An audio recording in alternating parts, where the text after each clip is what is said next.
RMC, jusqu'à 6h. Charles Matin. Anaïs Castagna, Charles Magnin.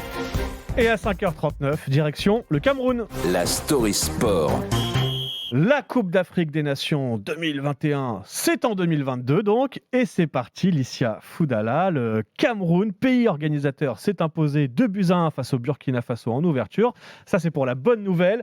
La mauvaise, c'est qu'on a déjà un incident avec l'agression de journalistes algériens. Et c'est tout ce qu'on ne voulait pas voir en marge de cette compétition qui a failli d'ailleurs ne pas se tenir. Oui, est-ce que ça aurait été une si mauvaise idée de l'annuler ? Je m'explique, on est en plein Covid, une année de Coupe du Monde, calendrier surchargé.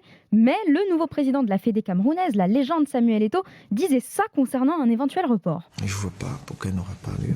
Je ne souhaite même pas que ce soit responsable cette façon de faire. Si l'Euro s'est joué alors que nous étions en pleine pandémie, pourquoi la Coupe d'Afrique ne se jouerait pas au Cameroun ?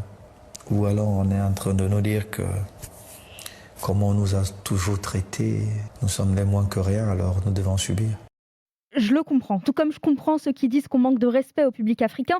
Prenons quand même de la hauteur. Respecter l'Afrique, c'est mettre ce continent sur le même pied d'égalité que les autres compétitions qui se jouent l'été, comme la Copa América ou l'Euro. Respecter l'Afrique, ça aurait été peut-être d'arrêter les compétitions nationales le temps de la CAN, comme on va le faire cette année en novembre pour le Mondial. Respecter l'Afrique, c'est l'intégrer. C'est accepter que ces internationaux aient des carrières au plus haut niveau et ne pas les condamner. Parce que oui, revenir à un format hivernal, c'est condamner certains joueurs à faire un choix entre leur club, qui les rémunère, et la patrie indispensable. Et sans jouer en club, pas de sélection, cercle vicieux. C'est pas pour rien qu'il avait été décidé d'ailleurs qu'elle se jouerait en été, désormais cette CAN. C'était le cas en 2019 en Égypte, Anaïs, ça devait l'être l'été dernier, mais on nous a sorti les excuses du Covid, des mauvaises conditions météorologiques au Cameroun, qui n'étaient pas prêts d'ailleurs en cette période. Là où je tique, c'est quand Eto'o parle de l'Euro. Oui, il s'est tenu en pleine pandémie, c'était un risque, mais c'était en été, à un moment où les contaminations avaient baissé, avec une préparation plus longue et sous bulle sanitaire.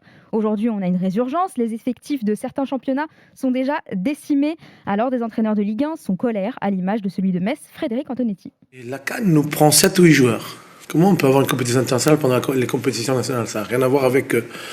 Voilà, c'est pas possible, c'est pas acceptable. C'est une compétition que j'adore. Je trouve que c'est dommage pour notre sport qui est un très beau sport. Mais tout est faussé, tout est truqué. Voilà. Et la CAN en fait partie. Mettre la pression en fait partie, donc c'est comme ça. Ouais, Fred Antonetti en colère, c'est un peu un pléonasme. Oh oui, il est plus ou moins tout le temps en colère. Ça arrive souvent. Mais il y a des clubs qui ont été accusés de mettre la pression sur les footballeurs pour ne pas les voir partir pendant un mois. Des joueurs ont pris le parti de rester pour aider leurs équipes, à Saint-Etienne ou encore Nice.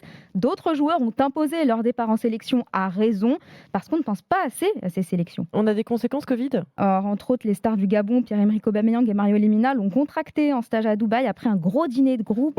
Dîner de groupe, j'ai vu les images sur les réseaux. C'était la teuf. Voilà, on est plus sur fête en boîte de nuit sans masque à la veille d'une grosse compète. Mais c'est comme ça qu'elle dit, Licia. Dîner de groupe. Dîner de groupe, c'est comme ça que tu dis quand tu sors en boîte, Licia. Je ne sors pas en boîte, c'est peut-être pour ça. Ah oui. La Gambie, elle aussi, est lourdement touchée. À part ça, c'est la fête au Cameroun, la vraie fête. Ça se déroule sans accroc au niveau sportif, même si, comme tu l'as dit, on a déjà recensé une agression au couteau envers des journalistes algériens.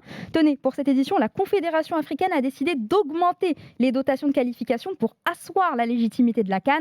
Maintenant, c'est à la FIFA de faire le nécessaire et d'enfin montrer que non, la CAN n'est pas un tournoi au rabais. Respectons ces acteurs. Oui, le foot africain mérite une vraie CAN. Une vraie fenêtre, une vraie CAN et du respect. Et là-dessus, on est d'accord, Licia. Merci beaucoup. Merci on à se retrouve tous les matins juste après le journal de 5h30, vers 5h37, 38. Soyez là de bonne heure pour votre Story Sport. Merci.